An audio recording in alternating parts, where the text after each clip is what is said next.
Assalamualaikum warahmatullahi wabarakatuh. Perkenalkan, nama saya Handrisha Alia Zafira dengan NIM 2378103 dari Prodi Tata Rias dan Kecantikan, dan teman saya. Perkenalkan, nama saya Destanya Daily dengan NIM 2378004 dengan jurusan Tata Rias dan Kecantikan. Nah, di sini kami akan membuat video wawancara dari mata kuliah pengantar psikologi tentang bagaimana kehidupan kami di perkuliahan ini. Nah, menurut Lula sendiri nih, ada nggak sih perbedaan dari masa SMA ke kuliah atau jenjang perkuliahan ini? Kalau untuk Lula sih perbedaannya cukup signifikan sih, karena kalau waktu SMA mungkin untuk pelajarannya banyaknya di teori kan, sedangkan kalau untuk di perkuliahan ini, apalagi jurusan kita itu tata rias, jadi kemungkinan banyaknya tuh dipraktekkan guys. Terus tuh untuk jadwal perkuliahannya juga lumayan padat di antara praktek satu dengan praktek lain. Jadi itu sih mungkin ya perbedaan yang cukup terasa. Terus juga mungkin karena jauh dari orang tua, Handrisha tuh Lula juga ngerasain tuh kayak lumayan kayak lumayan gak enak gitu, tapi Lula berusaha untuk membuang rasa gak enak itu di diri Lula. Jadi tuh untuk perbedaannya sendiri tuh mungkin ya di jadwal perkuliahan yang beda sama waktu SMA, sama cara pembelajarannya aja sih. Untuk Desta sendiri apa perbedaannya? Perbedaannya tuh pasti dari lingkungan, itu udah berbeda banget ya sih, dari kita yang jauh, lagi kita sendirian, itu tuh kadang buat kita susah untuk di dalam kuliah, apalagi yang padat itu kita juga sendiri, jadi kan agak payah gitu nggak sih untuk handle diri kita ya. Terus pastinya ke pertemanan yang kita udah berubah banget gitu sih ya, cuma jadwal pasti padat ya kita, apalagi praktek yang mungkin yang paling susahnya tuh di mengkondisikan praktek satu dengan praktek lainnya, karena mau ke praktek satu yang ini, sedangkan praktek satu yang ini belum selesai, mau lanjut ke praktek yang lain kan guys. Terus tuh masalah kendaraan juga bisa tuh, karena kita nggak ada kendaraan kan, apalagi untuk anak perantauan seperti Lula itu mungkin susah untuk move ke tempat satu ke tempat lain gitu. Apalagi gedungnya jauh. Iya, lumayan jauh. Jadi tuh mungkin itu sih yang pembedanya. Dan juga kalau waktu sekolah kemarin kan ada ya, kalau Lula sendiri kan masih diantar jemput gitu. Kalau di sini kan terus jalan juga lumayan jauh. Kalau pakai kendaraan juga lumayan susah gitu. Itu sih kalau Lula sendiri. Desta cukup sih sama Mbak Tugas. Oh iya Lula, kita kan nih satu jurusan nih. Aku mau nanya nih, kalau selama kita udah 2 semester di jurusan Tata Rias Kecantikan, ada nggak sih hal-hal yang nggak kamu duga ada di jurusan ini? Ada sih beberapa, kayak seperti yang Lula taunya tuh Tata Rias tuh cuma di Tata Rias aja Lula. Kiranya kemarin sebelum masuk kan, kiranya waktu di semester 1 tuh ada beberapa matkul tuh yang kok ini matkul ada ya di Tata Rias, saya berpikirnya ke situ. Seperti mata kuliah kayak pariwisata, ya kan, pariwisata, terus IKK juga. Padahal kita mikirnya cuma untuk merias kayak teknik-teknik merias tuh apa aja, kiranya juga mempelajari ilmu kesejahteraan keluarga, pariwisata juga, terus etika juga. Itu sih yang kayak kiranya ada ya matkul ini di jurusan Tata Rias. Terus satu lagi yang di semester 1 itu mungkin yang desain kecantikan digital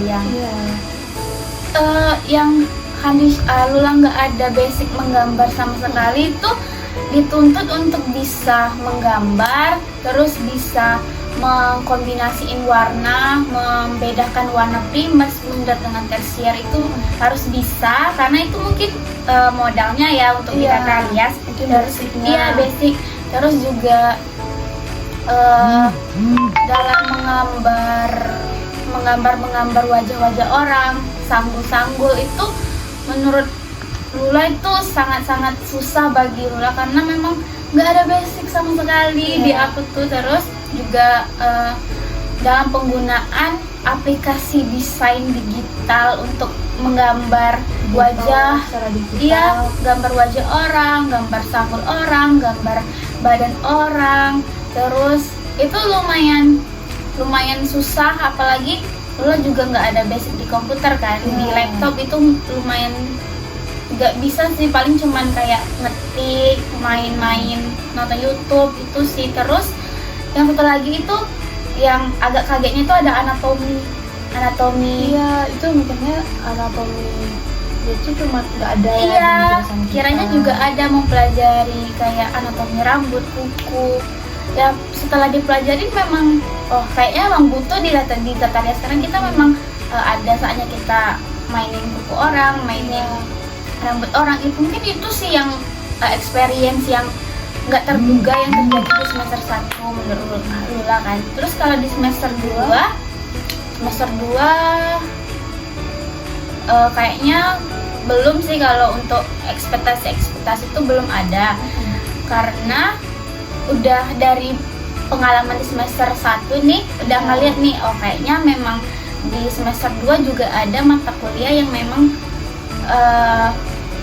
yang nggak pernah aku pikirin tuh ada di semester 2, kayak mulai SPA itu ada, kiranya aku nggak pernah kepikir di dalam otak aku itu kita akan belajar spa. iya, SPA. Terus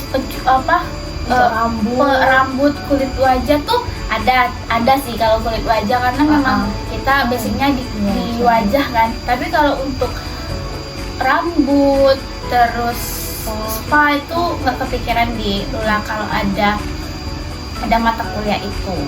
Kalau Desa sendiri gimana, Des? Ada nggak experience yang nggak sesuai dengan pemikiran Desta waktu sebelum masuk ke tata rias? Itu pasti sih yang kayak kita sama ya, olahraga berwisata, mata kuliahnya ada IKK, apalagi sebenarnya yang terlebih terkejut itu IKK. Iya. Soalnya kayak kita belajar ini ya gitu. Terus yang untuk semester 2 ada statistika, ada juga buat kayak kita belajar ini ya. Jadi agak bukan bingung juga, tapi kayak emang harus dipelajari gitu. Soalnya statistika setahu Lula tuh berguna buat di akhir nanti kan, buat penelitian. Setelah dipelajarin udah paham, ini gunanya untuk apa. Tapi waktu awal pasti bertanya-tanya, kenapa ada ini, bukannya kita tata rias itu bukannya lebih ke wajah, merias. Pasti orang tuh mendengar kayak make up terus kiranya enggak gitu kan. Ternyata banyak hal-hal yang bisa sih ke dalam terus. Iya, misalnya kami explore, terus yang belum kami tahu jadi tahu gitu kan. Ternyata kita merawat tubuh itu dari atas sampai bawah. Lula mau nanya lagi nih, Des, gimana sih cara Desta beradaptasi di lingkungan kuliah, terutama tuh berkenalan sama teman-teman kelas atau enggak teman-teman satu jurusan tuh gimana sih cara Desta? Pastinya sih itu lumayan susah untuk kita berkenalan, berinteraksi, apalagi kita sendiri nih. Jadi teman-teman kita selama di SMA, apalagi kita beda-beda kota, jadi buat kita saling nggak tahu siapa sama sekali teman kita, apalagi di jurusan kita itu berbeda tuh semuanya. Terus yang cara beradaptasinya itu pastinya diawali dengan karena ada PKKMB, jadi kan kita bisa saling interaksi. Iya, kita juga ya kenalnya PKKMB. Apalagi ada PKKMB jurusan, jadi kan kita lebih kayak ini ya dia gitu. Apalagi kalau kita udah satu kelas, jadi kan kita tahu tuh namanya. Ini waktu satu ada PKKMB. Jadi itu yang pertama sih yang kayak dari PKKMB bisa berkenalan gitu. Terus dengan cara kenalan itu kadang melalui karena satu grup atau satu kelas, jadi dari chat kadang. Enggak sengaja gitu Iya. kan mau bertanya apa gitu, Jadi kan kayak tiba-tiba kenalan chat. langsung di chat, nanti waktu apa ternyata udah kenalan lagi. Iya, gitu. ketemunya Langsung. udah lumayan enak Iya, kan. karena udah ya walaupun nggak langsung ya interaksinya, setidaknya udah ada di chat. Gitu. Itu sih kalau di Lula sendiri gimana? Kalau Lula sih beradaptasinya lumayan susah karena bahasa. Oh iya. Apa sih perbedaan bahasa karena lo dari jauh kan, dari jauh terus nggak sama sekali tahu bahasa Minang. Iya. Sedangkan teman-teman di sini rata-rata paham. Iya, Misal dari Riau nih, mereka paham bahasa Minang, sedangkan Lula tuh nggak ada sama sekali basic. bahasa Minang. Iya, nggak ada tuh. Jadi mereka tuh masih berkomunikasi sama Lula, tapi tuh menggunakan bahasa Minang. Tapi Lula tuh nggak bisa mengikutinya. Itu lumayan susah beradaptasinya. Tapi Lula sebisa mungkin Lula tuh kayak berkenalannya tuh Lula yang duluan karena mereka taunya Lula nggak bisa bahasa Minang. Jadinya mungkin mereka tuh segan gitu karena nggak tahu juga mau mulainya dari mana nih perkenalannya. Jadi tuh lo sadar diri nih, aku nggak bisa bahasa Minang, otomatis aku harus duluan ngajak orang kenalan biar bisa jadi teman nih. Iya. Jadi lo kenalan sih lebih prepare, kayak kenalan kayak nama kamu siapa gitu, dari mana gitu. Terus kalau udah mulai kayak gitu kan lumayan ada arah nih ngobrolnya kemana. Misal nanya dia kemarin maksudnya jalur apa gitu. Biasanya sih itu template banget ya pertanyaan, tapi setidaknya tuh pertanyaan itu tuh bisa buat aku sama si temanku ini nih jadi dekat kan. Terus juga dari perkenalan singkat tersebut tuh bisa berlanjut sampai akhir mungkin kayak kita kan. Kita kenalnya kapan ya? PKKMB enggak, dari Instagram.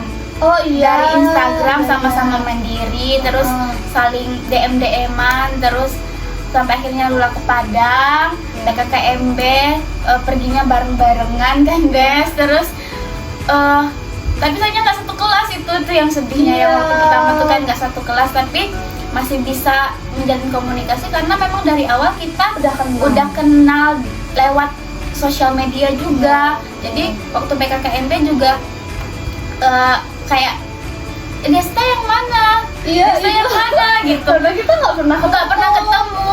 Cuman kayak mendeskripsikan aja yang pakai baju ini di depan mobil ini. Aku di mana? Aku di sini gini-gini. Jadi mungkin itu ya yang tipe adaptasi Lula tuh yang kayak memperkenalkan diri duluan. Karena kalau mau nunggu orang perkenalan duluan tuh mungkin beda-beda. Iya, beda-beda. Kalau Lula sendiri ya nggak apa-apa, malu aja dulu. Yang penting ada teman gitu kan. Betul. Daripada nggak ada teman sama sekali. Aku juga lumayan agak nggak bisa diam kalau mau ngomong terus. Kalau nggak ngomong tuh kayak merasa tuh kayak sendiri banget. Jadinya tuh harus ada nih satu orang yang harus diajak teman, entah itu orang baru atau udah temenan dari lama. Itu mungkin itu sih cara adaptasi Lula yang mungkin sebagian orang tuh nggak bisa dilakuin oleh semua orang gitu. Tapi